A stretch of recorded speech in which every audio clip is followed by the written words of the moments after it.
नमस्कार, मैं हूं अजय शर्मा और आप देख रहे हैं वॉइस ऑफ भारत। वो मशहूर आवाज़ अलविदा कह गई, वो रूहानी आवाज़, वो सूफियाना अंदाज़, वो दिलों को जीतने वाली आवाज़ हमेशा के लिए हमें अलविदा कह गई। वो आवाज़ खामोश हो गई। मैं बात कर रहा हूं केके की।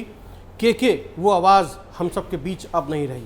31 मई को कोलकाता के एक प्रोग्राम में वो शिरकत करने गए थे।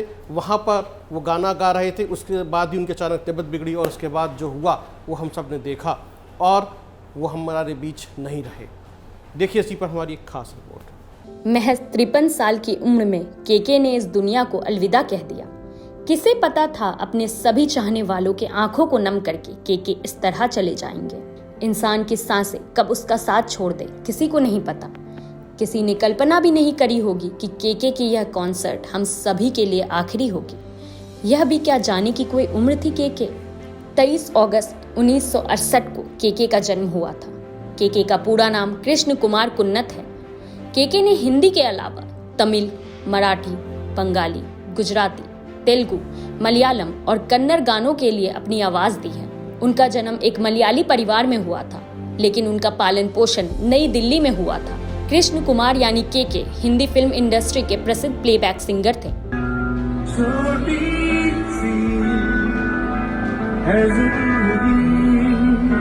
केके ने Delhi Mount Saint Mary school से स्कूली पढ़ाई की है। उन्होंने दिल्ली यूनिवर्सिटी के किरोड़ी मल कॉलेज से ग्रेजुएशन की पढ़ाई पूरी की है। उनकी शादी 1991 में हुई थी। उन्होंने अपनी बचपन की दोस्त ज्योति को अपना हमसफर चुना, लेकिन शादी से पहले केके को अपने लिए नौकरी भी ढूंढनी पड़ी थी। उस समय कुछ न मिलने पर उन्होंने सेल्समैन की नौकरी पकड़ ली थी। इसके बाद उनकी शादी हो गई, लेकिन 6 महीने में ही वह अपनी नौकरी से परेशान हो गए थे। फिर सेल्समैन की नौकरी को छोड़कर वह उस राह पर चले जिस पर उनका चलना लिखा था, और वो राह थी म्यूजिक की। केके ने अपने करियर की शुरुआत एक प्लेबैक सिंगर के रूप में की। संगीत की दुनिया में अपनी पहचान बनाने से पहले उन्होंने 4 सालों में 3500 से अधिक जिंगल लिखे और गाए, जो 11 अलग अलग भाषाओं में थे।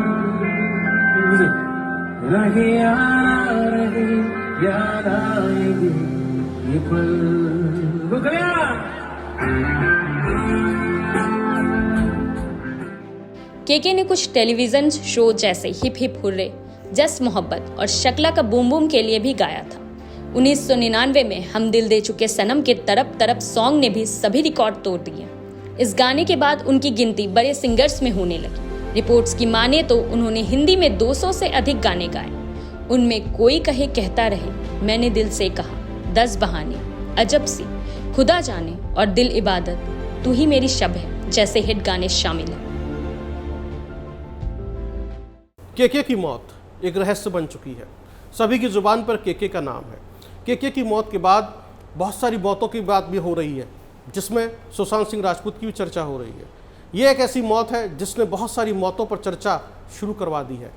समझने की कोशिश करेंगे कि आखिरकार ये मौतें कैसे होती हैं और उसके लिए जिम्मेदार कौन होता है। ऐसे बहुत सारे फिल्मी कलाकार हैं जो किसी न किसी वजह से इस दुनिया से चले गए और उनकी मौत एक मिस्ट्री बन जाती है। तो समझने की कोशिश करेंगे आखिरकार केके की मौत हुई कैसे।